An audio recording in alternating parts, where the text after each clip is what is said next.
Now, so here we are today recording in the studio, and I have a guest here with me, BrianTims. And Brian is a well-known authority on the lakes of Australia, and we have him here today because we particularly want to find out what happens to the birds in the lakes. And if we understand the lakes, we will understand the true pattern of the birds of Australia. So Brian, welcome to the Plumes of Oz. It's good to have you here. Thanks. The first question I want to put to you is that when the rains come to inland Australia, the birds, they suddenly take off. They seem to know better than the weatherman that it's going to rain. Why do they go out to the lakes? Well, nobody knows why they take off all of a sudden. I was studying once birds in the Paru, which had rain, and we had waterbirds, but it rained in Lake Eyre, and most of them left. I don't know how they knew, and nobody else knows. Okay, so they arrive in these areas where there are now lakes. Yes. Previously, I suspect some of them were clay pans. Correct me if I'm wrong. Very dry, yes. And suddenly, the birds are there. Yes. Yes. Is there anything in particular that they're there for? They're there for it because the crustaceans and the insects have hatched from eggs, and they grow very quickly because it's very productive water. So crustacea and insect. What about fish? The fish will come a little later if they can get there, because they can't get into the clay pans because Yes. they're very isolated, their catchments. But they'll get into Lake Eyre and they'll get into some of the other lakes out there because the rivers will flow into them. They talk about the Lake Eyre Basin as being the biggest contaminant to air in terms of dust. And Lake Eyre seems to be, when it's dry, one of those areas. So the change must be enormous when the rains come. Absolutely, yes, yes. The fish have been staying through the drought in the waterholes.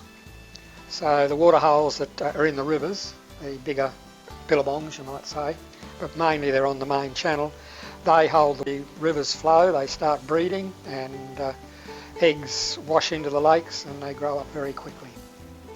Lake Eyre, I understand, has about the same amount of salt in it as what ocean water does. That depends when you go there, because when the waters first fill it, the water that comes in is fresh, down the Diamantina, and that runs over the lake, and then all the salt that is down in the sediments of Lake Eyre is then released. And so the water becomes saline, and it can become seawater salinity within a matter of weeks, and months. It can become 4 or 5 times seawater, even higher. So sometimes I know the fish die in Lake Eyre because of a change in the salt pattern. Is this because the salt concentration rises too dramatically? Too dramatically for them, and once it gets about 1 to 2 times seawater, it's too much for them. Yes. And they yes. die. Yeah. Just incredible, the wide variety of osmolarity that these fish have to sustain life in these dry areas. Yes. Now, you mentioned a little bit earlier on that there's crustacea. Now, the fish come from the holes. Where did the crustacea The crustaceans have resistant eggs, which are laid by the previous generation as the lake was drying up. And these eggs are remarkably resistant to heat, drought, and after 1 year, 2 years, 5 years, 10 years, they will hatch when the waters come. Okay.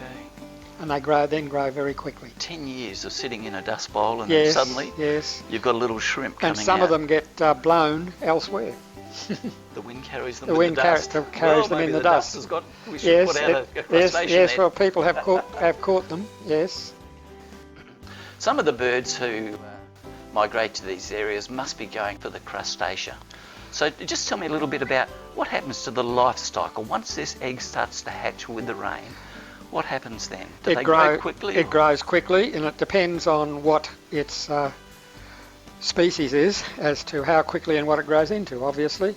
There are fairy shrimps, brine shrimp, clam shrimps, tadpole shrimps. These are all crustaceans that grow into different sorts of food for the birds. And then there's little things called seed shrimps, which are only 2-3 millimetres long. And there's water fleas, which aren't fleas, of course. They're crustaceans which jump about, and they're 1 millimetre. And they all grow very quickly and go into different habitats. And different birds search out different food. When you look at the salt content of the water, is one shrimp going to be more inclined for a salty lake, or is Yes, another one for a freshwater lake? absolutely. The ones which are in the salty lakes are called brine shrimp, B-R-I-N-E, shrimp. And Australia has its own species of brine shrimp. There are brine shrimp in the rest of the world, all in the genus Artemia, and there's only a few species of those. But we have at least 18 species of our own Parartemia in Australia.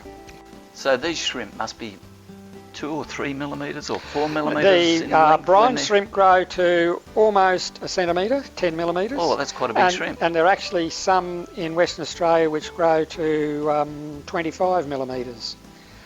They're just different species. Western Australia has the most species, it's got about 10.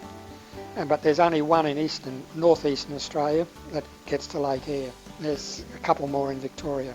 And the greater majority of diversification is in the saltwater shrimps. Well, no, in the freshwater shrimps there's greater diversity there, yes. And in WA there's more diversity? There's more diversity of salt because there's a lot of salt lakes in WA. Because the amount of salt lakes is increasing and the amount of freshwater lakes in WA, as I understand it, is dropping down. Yes, yes. Is there a reason for this? Yes, it's agriculture. Footprint of man, is it? Yes, it's the footprint of man, and what happens is that the water table actually comes up because wheat uses less water than the native vegetation. Okay. And so the deep salt, which has been accumulating over eons of time, which is way down in the water table, is coming to the surface, and it makes the salt lakes even saltier and makes the freshwater lakes salty. Yeah, so the rising water table, yes, due to clearing. Due to clearing for agriculture, yes. Yeah. Yes. As I understand it, the government introduced a lot of incentives for farmers to put trees back in, but yes. I understand also that this hasn't really been a very effective way of getting the salt under control. If it's done early enough in the process, it can be reasonably successful, but if it's done late as the last ditch measure, it is not successful. Yeah, so once the salt's there, it's very hard to get rid of it. It's very hard to get rid of it. But if you're in the early stages of the lake salting, you can do something about it. Yeah. But you've got to lose about 20 or 30% of your land to plant a lot of trees. Okay, coming back to the shrimp. When the shrimp's viable, does it have a life cycle sort of up and down the water level, or is it sort of on the surface or more in the mud? The brine shrimp and also the fairy shrimp, which live in freshwater, swim in the water column, filter feeding out algae to eat. The brine shrimp also eat organic matter that's on the floor of the lake, which they'll stir up and then filter feed that, whereas the fairy shrimps eat pretty pure algae. The bigger things are eating the smaller things. The algae go first, well, or the rotting leaves probably go first, and then the algae, and then the algae, then the shrimp arrive, and then the birds, and then the birds, and then if there's water flow, the fish are going to come into the that fish as will well. Eat the shrimp, yes. And so this can become quite an eco-zone. Yes, the shrimp can have a hard time, you might say. They get eaten by everything. There's also beetle larvae which eat them. So they have a very quick life cycle, and they're very fecund. So they'll produce hundreds of eggs, and they'll mature within a week or two, and their life cycle can be over within 2 or 3 weeks. But in the salt lakes, the shrimp eggs which are laid can hatch into the next generation, and so you can get 2, 3, 4 generations in a salt lake. In a freshwater lake, the fairy shrimps only have 1 generation, and they're finished after the first 2 to 4 weeks. They're gone. If you look at a lake and you put in a net, pull out some shrimp, the density is going to vary. Oh yes, yes, yes. Is there anything that makes it a really good lake for the shrimp so that the density is just gigantic? It's a matter of the lake being a nutrient trap. And many of the little lakes and the big one, even the big ones, can be nutrient traps. And Lake Eyre is very productive when it has water. And so there are a lot of waterbirds out there. I've been out there when there's been waterbirds, and they're in tremendous numbers. Fascinating. But then nothing happens for the next 10 years, you might say. Well, with all this rain up north, it may fill up again. Well, it's going to get some water in, that's for certain. Lake Eyre gets some water about every 3 to 4 years on average. Okay. But it only really fills about every 10 years, or super filling every 25, 50 years. The birds love these areas to fill up with water. Spoonbill, he's more of a filter feeder.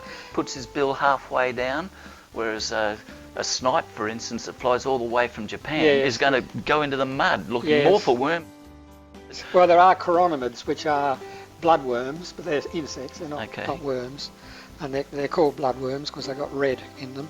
And many of the ducks and the pointy bills, with the ones with the pointy bills which go in, as you say, the snipe and so on, they'll be after those, the insects. Yeah. And of course there'll be beetle larvae crawling around down there too. Okay. So they're not just after the shrimp, they are No, chasing other there's things only as well. a few animals which eat shrimp and nothing else. Yes. But there's a lot of animals which eat some shrimp. Okay. And there's other sorts of shrimps called clam shrimps, which look like a bivalve shell, crawling along the bottom. Okay. And they're up to about 1 centimetre long. There is one, we have the world's largest one in Australia, which grows to 30 millimetres, 3 centimetres. And there are some birds which eat those. But they're on the bottom, so they're a bottom feeder, whereas the shrimp are up in the top and the middle Yes. layers.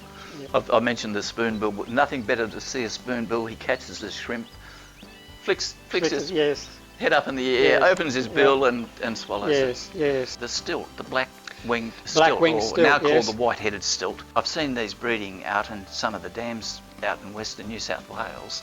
These birds eat mainly by pecking, so I would suspect they're more after surface insects or maybe they're good shrimp eaters. they do get shrimp. And so they're waiting, and they'll just pick off, and the same with the banded stilt, the avocet, they just pick off the shrimps one at a time, Yeah. and down the hatch they go. It seems as though the birds breed when the shrimp are really active. Yes, the banded stilts only breed when, in parts of Western Australia, every few years when a lake fills and the shrimp are very common. I've not seen banded shrimp the banded stilts breeding, whereas the black-winged stilts, as I still call them, they breed in small numbers in the Paroo. Yes. Avocets are a little bit the same as the stilts. Yes. When there's drought on, these birds seem to migrate back to the coast. And the interesting thing is, I never see them, this is coming back to the stilts and the Yes. avocets, I never see them on freshwater lakes. So they seem to prefer a degree of brine. They do. But yes, I see them on freshwater lakes, but they're not common.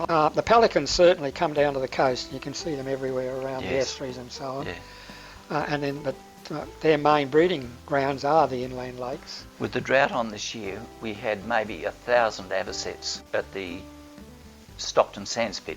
And I suspect many of these birds have come here because of the drought. Would that be right? Probably, Yeah. yes. Yeah. But they never go into the fresh water. They do seem to like that salt water. The insects that come in these areas, I always think of dragonflies and simple little things like Yes. this. What other insects in particular would be breeding in these lakes? There's- What sort of larvae would these There's birds feed on? damsel nymphs, and they go up to about seawater salinity. And there's dragonfly nymphs, which go up to a little bit less than seawater salinity, but particularly beetle larvae. There are many species of water beetles which live in lakes, in the freshwater lakes and getting into the saltwater lakes. And they breed in huge numbers when the lakes fill. And the larvae are very voracious predators. I don't know if you've ever seen the jaws on them, but they can really chomp away. And they would live on organic matter or algae again? No, they're living on shrimp and So clam they're big shrimp. enough to actually eat the Yeah, oh, shrimp? yes. And other beetle larvae, they can prey on other beetle larvae. The bigger beetle larvae prey on the smaller ones. It's a tough life. The drought has been hitting these lakes for the last 3 years. Do you think that when the rain comes, these lakes are going to recover? Will they bounce back to what they were? In the past they have. I've been studying out in the Paroo since the 1980s, and I've gone through 3 major wet periods and some minor wet periods, and they always come back. We just hope it's going to happen again. Yes, Certainly it will. It's been It will. a huge impact on these lakes at Yes, the moment. yes. It's often said that water quality and the presence of amphibia says that we are looking after the environment. Do you think the water quality in the lakes is deteriorating during your lifetime of study? In some lakes, yes, and it's mainly increased salt because of agriculture and also increased sedimentation. The salt is the the increased salt is largely is largely caused by agriculture, but the increase in sediment is caused by overgrazing. And so out in the Paroo, which is my stamping ground, but also in other areas in inland Australia, sedimentation is a major problem. And some of this sediment is blown in the wind and ends up in New Zealand. Okay, I remember you showing me a photograph of some of the lakes out in the Pilbara region, and these just look like mud holes to me. Yes, yes. Is this because of runoff or mining activity? No, what's happened there is the red mud has been washed in by the various rivers. The Ashburton is one that I'm familiar with. And this is very fine red mud. It gets suspended in the water column in these clay, they're called clay pans.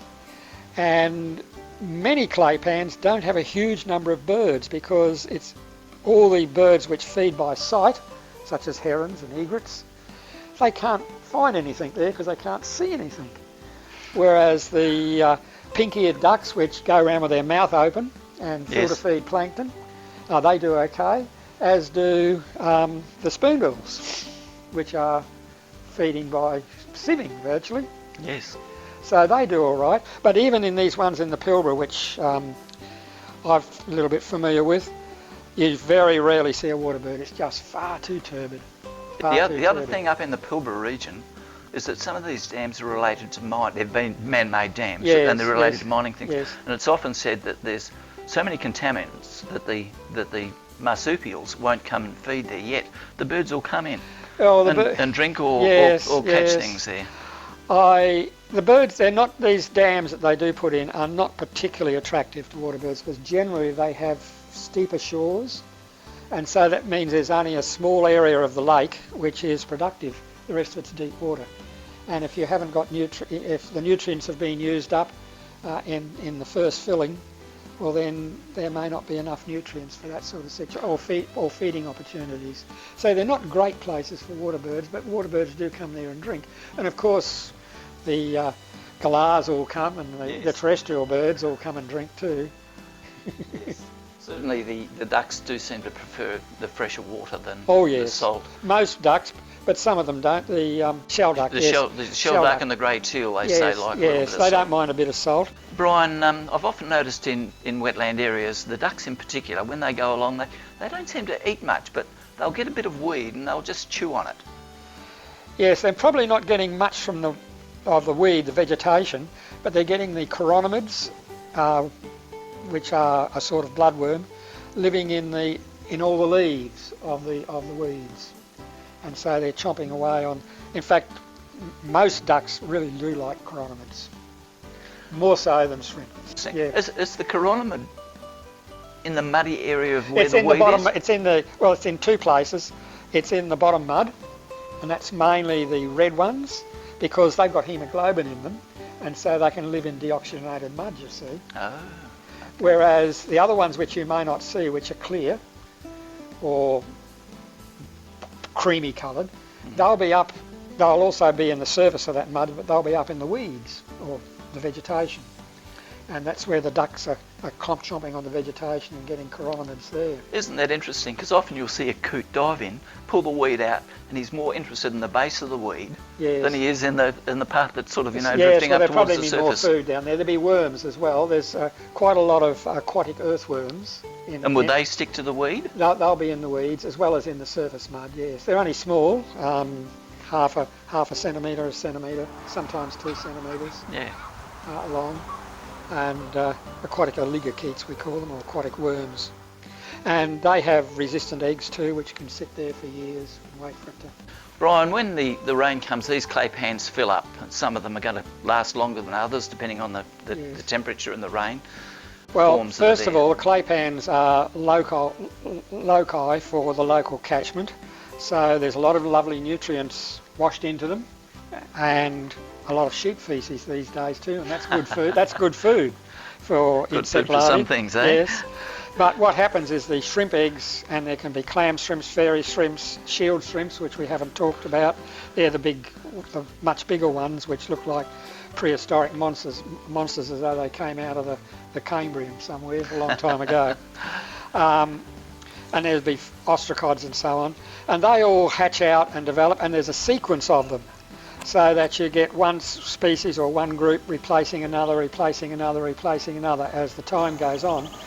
And should a clay pan last more than 3 or 4 months, the diversity goes right down, because all the high diversity at the beginnings all finish their life cycles, and many of them have been eaten by something, mainly beetles, and some birds. Birds will come and eat in clay pans, but probably not as common as the salt lakes. And I've seen it once. The clay pan remained full for 2 years, and there was very little diversity in it the second year, because all the nutrients had been used up, all the shrimps had done their life cycle, and they've got to wait until the eggs dry and then hatch again.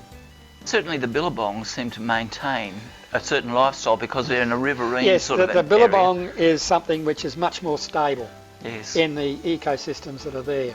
And there will be zooplankton which will go through a life cycle, and that'll produce the next generation, and it just goes on and on and on.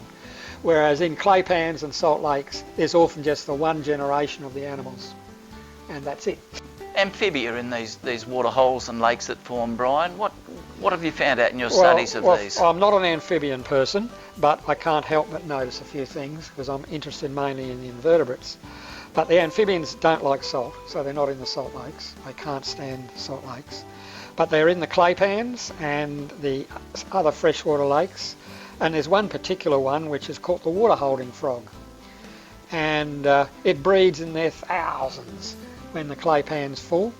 And then as the clay pan's dry, they burrow down into the bottom of the lake and down in to the lake, and then they store up their urine, so they have a very, very dilute urine in their bladder, and they can sit in a cocoon for a year or 2 or 3, relying on that water supply. And then when it rains, they dig themselves out and they go into a feeding frenzy, eating everything, eating all the shrimp and the beetles and everything else. Then they go into a reproductive binge. Yeah. And well, they have both at once, I guess. And then the clay pan will begin to dry, and they'll dig down again.